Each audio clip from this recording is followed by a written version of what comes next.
आदरणीय अभिभावक, प्रिय विद्यार्थियों, वंदे मातरम। कक्षा 12 की परीक्षाएं संपन्न हो चुकी हैं। कुछ विद्यार्थी डॉक्टर तो कुछ विद्यार्थी इंजीनियर बनना चाहते हैं। कुछ विद्यार्थियों का लक्ष्य भारतीय प्रशासनिक सेवा यानी कि IAS या फिर राजस्थान प्रशासनिक सेवा RAS या फिर राजस्थान पुलिस सब इंस्पेक्टर भर्ती परीक्षा हो सकता है। कुछ विद्यार्थी ये चाहते होंगे कि हमें अगर एक जॉब प्रारंभ में मिल जाए तो वो बहुत ही बेहतर होगा, जैसे कि पटवारी या फिर ग्राम सेवक जिसे वीडियो कहकर संबोधित किया जाता है, या फिर कनिष्ठ सहायक जिसे LDC कहा जाता है, या फिर कांस्टेबल। यानी कि सरकारी सेवा कुछ विद्यार्थियों का लक्ष्य होगा। उनके मन में यह प्रश्न उत्पन्न होगा कि सरकारी सेवा की तैयारी कब की जाए और फर्स्ट ईयर में किन विषयों का चयन किया जाए। बस इसी बिंदु पर मैं आपसे चर्चा करूंगा। और तीसरी बात रहेगी हिंदी और अंग्रेजी मीडियम के विद्यार्थियों के लिए। इन बातों को मैं आपको आज समझाने के लिए उपस्थित हूं। तो हमारे सामने लक्ष्य आ गए कि वो लक्ष्य IAS, RAS, सब इंस्पेक्टर या अन्य छोटी सरकारी सेवाएं हैं। तो ऐसी स्थिति में मैं आपको एक जानकारी दूं। वो जानकारी है 4 पिलर्स के बारे में, यानी कि 4 स्तंभों के बारे में कि इन सरकारी सेवाओं के 4 स्तंभ कौन कौन से हैं। पहला स्तंभ है जियोग्राफी यानी भूगोल, हिस्ट्री अर्थात इतिहास, पॉलिटी यानी कि राज व्यवस्था, और इकोनॉमिक्स अर्थशास्त्र की अपेक्षा मैं इसे अर्थव्यवस्था कहकर संबोधित करूंगा। सरकारी सेवा के लिए ये 4 स्तंभ बहुत ही महत्वपूर्ण हैं। यदि आप इनको तैयार कर लेते हैं तो मेरा यह मानना है कि आप अपने लक्ष्य के लगभग 70-80% रास्ते को तय कर लेते हैं। ऐसी स्थिति में विद्यार्थी का अगला प्रश्न होता है कि मैं फर्स्ट ईयर में किन विषयों का चयन करूं। बारी विषयों के चयन की बड़ी ही महत्वपूर्ण बात और बहुत ही सजगता से विषयों का निर्धारण करना चाहिए। यदि आप फर्स्ट ईयर में फाउंडेशन बैच के लिए आश्रम में आ रहे हैं तो मैं आपको विषय सजेस्ट कर रहा हूं। ये विषय है हिस्ट्री, पॉलिटिकल साइंस और एक लिटरेचर यानी कि साहित्य आपको लेना होगा। अगर आप हिंदी मीडियम के विद्यार्थी हैं तो हिंदी साहित्य का चुनाव कीजिए, और अगर आप इंग्लिश मीडियम के विद्यार्थी हैं तो इंग्लिश लिटरेचर को चुनिए। अब इन विषयों को चुनने से आपको क्या लाभ होगा? देखिए, मैंने आपको 4 पिलर्स बताए, उसमें हिस्ट्री है, उसमें पॉलिटिकल साइंस है। लिटरेचर पढ़ना बेहद जरूरी है। इसलिए जरूरी है क्योंकि हिंदी या इंग्लिश जो भी आपका माध्यम होगा, IAS मुख्य परीक्षा या RAS मुख्य परीक्षा में आप तभी बेहतर उत्तर लिख पाएंगे जब आपके पास शब्द शक्ति होगी, विचार शक्ति होगी और कल्पना शक्ति होगी। ये शक्तियां आपको प्राप्त होती हैं साहित्य के अध्ययन से। तो एक विषय के रूप में चाहे हिंदी लिटरेचर चाहे इंग्लिश लिटरेचर का चयन करना आपके लिए लाभप्रद रहेगा। अब बात आती है कि आश्रम में बच्चों को फर्स्ट ईयर से यानी कि फाउंडेशन बैच में पढ़ाने की क्या व्यवस्था है। लगभग पिछले 10 वर्ष से हमने आश्रम में फाउंडेशन बैच आरंभ कर रखे हैं, जिसके बहुत ही शानदार परिणाम भी आ रहे हैं। अगर मैं गंगानगर, हनुमानगढ़ या बीकानेर और चूरू क्षेत्र में देखता हूं तो हमारे इन कब टाइगर लोयन के बहुत सारे विद्यार्थी राज्य सेवा में अधिकारी के रूप में अपनी बेहतरीन सेवाएं दे रहे हैं। जो बच्चा फर्स्ट ईयर में होता है उसे हम भेजते हैं हमारे कब बैच में। कब का अर्थ है शेर का बच्चा। देखिए, प्रशासनिक और पुलिस सेवाओं को मैं एक शेर दिल सेवाओं के रूप में देखता हूं। तो फर्स्ट ईयर में बैच का नाम रहेगा कब, और सेकंड ईयर में जब यह बच्चा पहुंचेगा तब उसके बैच का नाम हो जाएगा टाइगर, और जब थर्ड ईयर में यह बच्चा पहुंचेगा तब इसके बैच को हम संबोधित करते हैं लॉयन कहकर। थर्ड ईयर में जब बच्चा पहुंचता है तो वो सामान्यतः 20 वर्ष का होता है, और यहां पर हम बच्चे की योग्यता के अनुसार तय करते हैं कि इसे आईएएस की तैयारी करनी चाहिए या फिर आरएएस की तैयारी करनी चाहिए अथवा इसे सब इंस्पेक्टर की तैयारी करनी चाहिए। अगर बच्चे की परफॉर्मेंस थोड़ी सी कमजोर है तो उसे अन्य सरकारी सेवाओं के लिए हम प्रोत्साहित करते हैं। तो ये आश्रम का पैटर्न है। अब कब बैच में होगा क्या, यहां पर बहुत ही ध्यानपूर्वक आपको एक बात समझनी है कि कब बैच को हम दो टुकड़ों में बांट कर चलते हैं। पहला कब बैच का टुकड़ा जो है वो अप्रैल से दिसंबर तक चलेगा। इस पहले खंड में हम कब बैच के विद्यार्थियों को तैयारी करवाएंगे बेसिक्स की। बेसिक्स मैंने आपको बता दिया, 4 पिलर, जियोग्राफी और हिस्ट्री, पॉलिटी तथा इकोनॉमिक्स की, ये हमारे बेसिक्स हैं। इसके अलावा भी कुछ चीजें रहेंगी जैसे कि राजस्थान का जीके। इसके अलावा व्यक्तित्व विकास के लिए हम उसे कुछ फिल्म्स और कुछ सीरियल्स तथा कुछ लिटरेचर पढ़वाएंगे। और इस बैच की शुरुआत हम करने जा रहे हैं 20 अप्रैल 2023 मां सरस्वती के दिन से। तो जो भी बच्चे इसमें प्रवेश लेना चाहते हैं वो प्रवेश ले सकते हैं, और प्रवेश प्रक्रिया की जानकारी आश्रम प्रबंधक श्री शार्दुल कौशिक अभी आपको थोड़ी देर में दे देंगे। तो अप्रैल से दिसंबर तक तो हमारा ये प्रथम खंड चलेगा। अब बारी आएगी जनवरी से मार्च तक के काल की। जनवरी से मार्च तक हम बच्चे को बीए का काम करवाएंगे, और बीए फर्स्ट ईयर में उसे जिन विषयों का चयन करना है वो मैं बता चुका हूं, लेकिन उसकी पुनरावृत्ति कर देता हूं।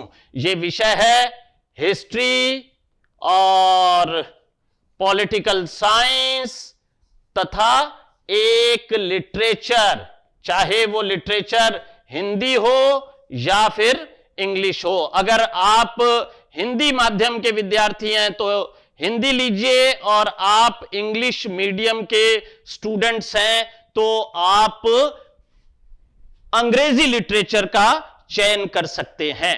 अब एक बड़ा ही महत्वपूर्ण प्रश्न कि बैच का मीडियम क्या होगा। यहां पर मैं आपको बता दूं कि बैच का माध्यम एक मिक्स माध्यम होगा। यह बात बहुत ही महत्वपूर्ण है और ध्यान से सुनने वाली है। मैं एक बात महसूस करता हूं कि जब कोई इंग्लिश मीडियम का बच्चा मेरे पास आता है तो वो बड़े गौरव से ये बात कहता है, या उसके माता पिता बड़े गौरव से ये बात कहते हैं कि सर हमारे बच्चे को हिंदी नहीं आती। ऐसी स्थिति में मैं उस बच्चे से पूछता हूं कि आप अपने घर में क्या बोलते हैं, तो वो कहता है कि सर हिंदी बोलता हूं, या फिर क्षेत्रीय भाषा के रूप में हमारे यहां पर पंजाबी, राजस्थानी, हरियाणवी चलती है तो ये भाषाएं बोलता हूं। मैं उससे पूछता हूं कि आप अपने मित्रों के बीच में क्या बोलते हैं, तो वो कहता है कि मैं हिंदी बोलता हूं। अगर मैं उससे पूछता हूं कि आप के घर में समाचार पत्र कौन सा आता है, तो वो कहता है कि हिंदी समाचार पत्र हमारे घर में आता है। अगर मैं उससे ये पूछता हूं कि आपके फेवरेट फिल्म स्टार कौन है, तो वो कहता है कि अक्षय कुमार मेरे फेवरेट फिल्म स्टार है। यानी कि वो हर आयाम पर अपने जीवन के हर क्षेत्र में हिंदी का प्रयोग कर रहा है, लेकिन ये बड़ी गौरव से कहता है कि मुझे सर हिंदी नहीं आती। वास्तव में ऐसा नहीं है, उसे हिंदी आती है, उसे टर्मिनोलॉजी नहीं आती। बस वो सोच लेता है कि मुझे भाषा नहीं आती। तो टर्मिनोलॉजी और भाषा के इस महीन अंतर को विद्यार्थियों को और उनके माता पिता को समझना होगा। अगर आप अपने बच्चे को देखिए, आईएएस के में तो माध्यम के रूप में अंग्रेजी चल सकता है, लेकिन अगर हम आरएएस की बात करें तो मुख्य परीक्षा में जो चौथा पेपर है उसमें 120 नंबर की हिंदी आती है। तो यानी हिंदी उसे पढ़नी पड़ेगी। अगर वो सब इंस्पेक्टर बनना चाहता है तो 200 नंबर का हिंदी का एक पेपर होता है, जो कि 400 नंबर के सब इंस्पेक्टर के पेपर में 50% भाग रखता है, वो उसे उत्तीर्ण करना पड़ेगा। और अन्य छोटे पदों की क्या बात करूं, हर जगह हिंदी जरूरी है। तो कई बार ये बात आती है देखने में कि सब इंस्पेक्टर का बैच है और उसमें हिंदी माध्यम के गिने चुने ही विद्यार्थी अंग्रेजी माध्यम के गिने चुने इक्का दुक्का विद्यार्थी ही चयनित हो रहे हैं, जबकि सब इंस्पेक्टर को मैं अपने आप में एक बड़े पद के रूप में देखता हूं। आरएएस में अब थोड़ी सी स्थिति में परिवर्तन जरूर है। अंग्रेजी माध्यम के कुछ विद्यार्थी जो हैं वो सफलता का परचम फहरा रहे हैं, लेकिन अधिसंख्या विद्यार्थी हिंदी के ही हैं। और आईएएस के बारे में अब थोड़ा सा परिवर्तन होता नजर आ रहा है। इस वर्ष 2023 में मुख्य परीक्षा उत्तीर्ण करने वालों में हिंदी माध्यम के भी पर्याप्त विद्यार्थी हैं। तो यहां मेरे कहने का आशय यह है कि अगर आपका माध्यम हिंदी है तो आप अंग्रेजी पर भी थोड़ी सी नजर रखिए, और आपका माध्यम इंग्लिश है तो हिंदी को भी अच्छी तरह से तैयार कीजिए। इसलिए एक मिला जुला मेथड ज्यादा कामयाब है। तो ये थी हमारे कब बैच के बारे में जानकारी। अगर आपने कक्षा 12 उत्तीर्ण की है और अब फर्स्ट ईयर में प्रवेश आप लेने जा रहे हैं और आपका लक्ष्य सिविल सेवा है, तो आप कब बैच में प्रवेश ले सकते हैं। एक बार दोबारा बता दूं कि यह बैच 12 अप्रैल 2023 गुरुवार से आरंभ, मैं क्षमा चाहूंगा 20 अप्रैल 2023 गुरुवार से आरंभ होने जा रहा है। अब एक और भी बात, यहां पर मैंने इस सूचना में एक संक्षिप्त चर्चा आपसे की है। यदि आप इस बात को विस्तृत रूप में देखना चाहते हैं तो मेरा एक पुराना सेमिनार भाटिया आश्रम के YouTube चैनल पर उपलब्ध है, जिसका लिंक अभी आप देख सकते हैं। तो शेष आगे की जानकारी देने के लिए आ रहे हैं आश्रम प्रबंधक शार्दुल कौशिक कि किस प्रकार से एक बच्चे को प्रवेश लेना होगा कब बैच में। तो धन्यवाद। जय हिंद, जय भारत, जय राजस्थान। प्रिय विद्यार्थियों, वंदे मातरम। मैं शार्दुल कौशिक स्वागत करता हूं आपका भाटिया आश्रम ऑनलाइन प्लेटफॉर्म पे। विद्यार्थियों, जैसा कि गुरुजी ने आपको बताया, 12वीं कक्षा उत्तीर्ण विद्यार्थियों के लिए आश्रम के द्वारा 20 अप्रैल 2023 गुरुवार से कब बैच शुरू किया जा रहा है। विद्यार्थियों के मन में उत्कंठा है इस बैच में प्रवेश किस प्रकार से लेना है। तो आइए जानते हैं प्रवेश की प्रक्रिया क्या है। सबसे पहले गूगल प्ले स्टोर पर जाएंगे, भाटिया आश्रम का ऐप डाउनलोड करेंगे। ऐप डाउनलोड करने के बाद आपके आगे रजिस्ट्रेशन का पेज खुलेगा।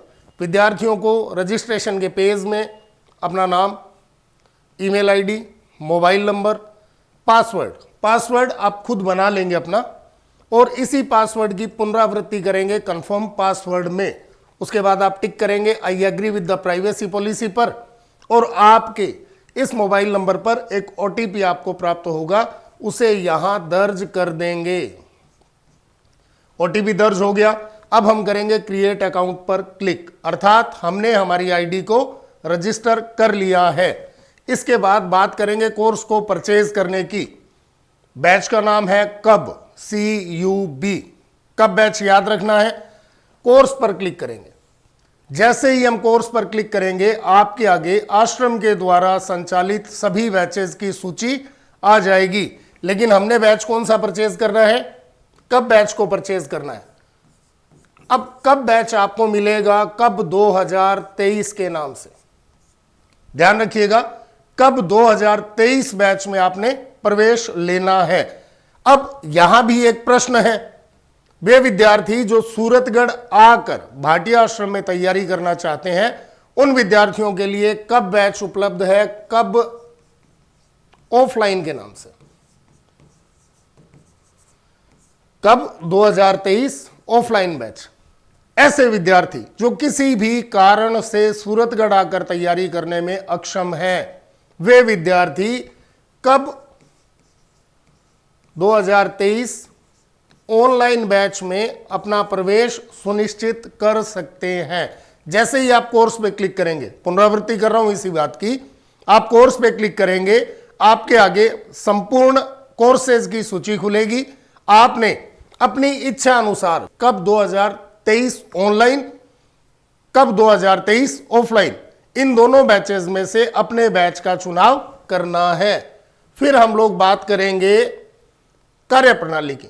विद्यार्थियों, आश्रम के द्वारा पुराने विद्यार्थियों को ज्ञात होगा, लेकिन इस बैच में सभी विद्यार्थी नए होंगे। आश्रम के द्वारा विद्यार्थियों को प्रवेश लेने के उपरांत एक शेड्यूल दिया जाता है। शेड्यूल क्या है, काम कैसे करेगा, हमें क्या करना होगा। शेड्यूल आश्रम की कार्य योजना है। आश्रम के द्वारा प्रत्येक विद्यार्थी को एक कार्य योजना अग्रिम उपलब्ध करवा दी जाती है। इस शेड्यूल में आपको लिखा हुआ मिलेगा आपकी पुस्तकों के नाम, आपके पढ़ने वाले टॉपिक्स और पृष्ठ संख्या, ये सारी चीजें आपको इस शेड्यूल में मिलेगी। इस शेड्यूल के अनुसार आपके 6 छोटे पेपर करवाए जाएंगे। बात कर रहे हैं हम लोग 14 दिन की, क्योंकि 14वें दिन आपका एक बड़ा पेपर भी इसी शेड्यूल से आयोजित किया जाएगा। सामान्य शब्दों में बात करें तो एक शेड्यूल 14 दिन का होगा, जिसके 6 छोटे खंड होंगे, छोटे पेपर्स होंगे, और संपूर्ण शेड्यूल का एक बड़ा पेपर होगा 14वें दिन। इसके बाद यही अंकित है कि इन बड़े पेपर्स की रैंक जो है वो निकाली जाएगी। रैंक आपको मिलेगी टेलीग्राम चैनल पर। इसी वीडियो में हम लोग टेलीग्राम चैनल पर भी बात करेंगे। इसके बाद बात करते हैं वीडियोस की। आपके पाठ्यक्रम के वीडियोस आपको रिकॉर्ड फॉर्म में ऑनलाइन विद्यार्थियों के लिए, ऑफलाइन विद्यार्थियों को तो कक्षा कक्ष में करवाया जाएगा सारा पाठ्यक्रम, लेकिन ऑनलाइन विद्यार्थियों को वीडियो सेक्शन पर क्लिक करना है। जैसे ही आप वीडियो सेक्शन पर क्लिक करेंगे आपको 2 ऑप्शन दिखेंगे, रिकॉर्डेड वीडियोस और न्यू वीडियोस के नाम से। रिकॉर्डेड वीडियोस में आपको आपके पाठ्यक्रम या शेड्यूल के अनुसार वीडियोस उपलब्ध रहेंगे।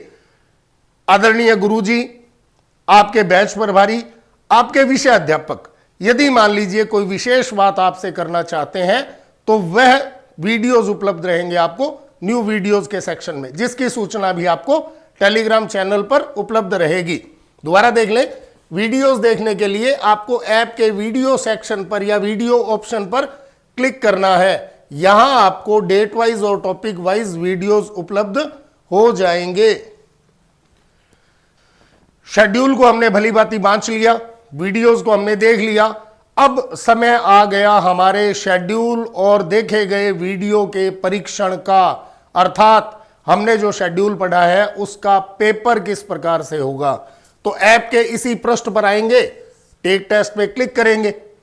जैसे ही आप टेक टेस्ट पे क्लिक करेंगे आपका पेपर आपके समक्ष खुल जाएगा। लेकिन पेपर की सूचना कैसे मिलेगी? पेपर की सूचना मिलेगी आपको टेलीग्राम चैनल पर एक दिन पहले। यहां एक बात आप सभी को ध्यान में रखनी है, विशेषकर ऑनलाइन बैच के विद्यार्थियों की बात कर रहा हूं, क्योंकि आपका ही पेपर ऐप के माध्यम से होगा।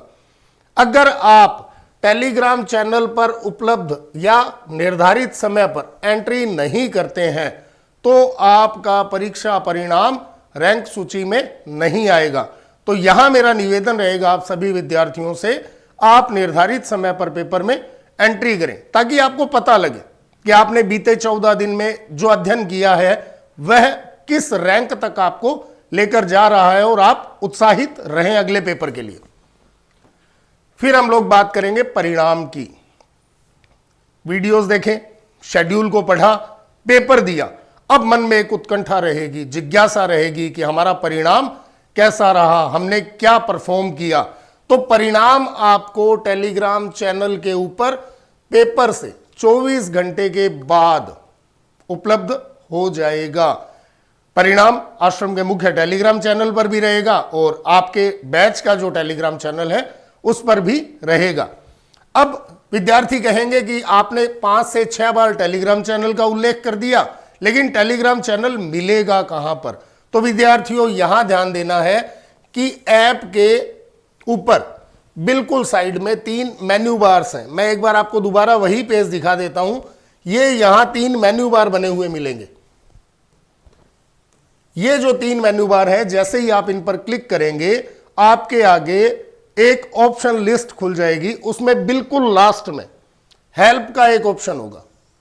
हेल्प के ऑप्शन पे आप क्लिक करेंगे, वहां आपको आपके टेलीग्राम चैनल मिल जाएंगे। इसी वीडियो के डिस्क्रिप्शन में भी आपको आपके बैच का टेलीग्राम चैनल उपलब्ध रहेगा। अब बात करेंगे हेल्पलाइन नंबर्स की। विद्यार्थियों, डिस्प्ले बोर्ड पर आपको आश्रम के हेल्पलाइन नंबर दिखाई दे रहे हैं, मैं भी पढ़ देता हूं। 01509 222 300, 75 970 20 996, 75 970 20 994, 74 268 37 287। इन दिए गए नंबर्स पर आप अन्य किसी भी जानकारी हेतु कार्यालय समय प्रातः 9 बजे से सायं 6 बजे तक आप फोन कर सकते हैं। इसके अलावा 97 72 99 0004 पर आप अपनी समस्या registered email ID, registered mobile number का उल्लेख करते हुए व्हाट्सएप भी कर सकते हैं। आशा ही नहीं, पूर्ण विश्वास है मेरे द्वारा दी गई जानकारी हमारे नव प्रवेशित कब बैच के विद्यार्थियों के लिए बहु उपयोगी सिद्ध होगी। इन्हीं आशाओं के साथ धन्यवाद। जय हिंद, जय भारत।